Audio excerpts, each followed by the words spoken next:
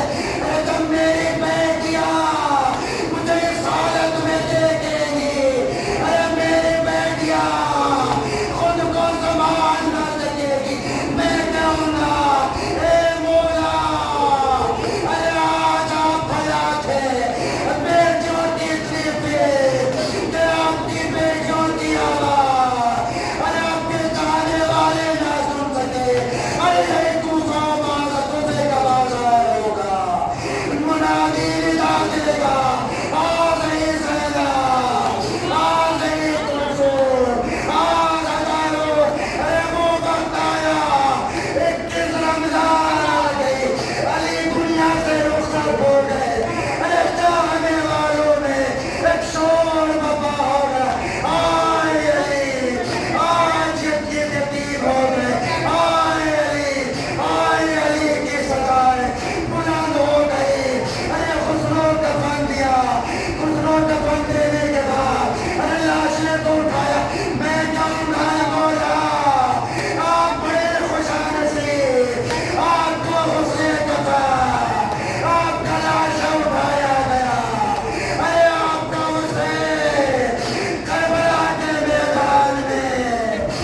آپ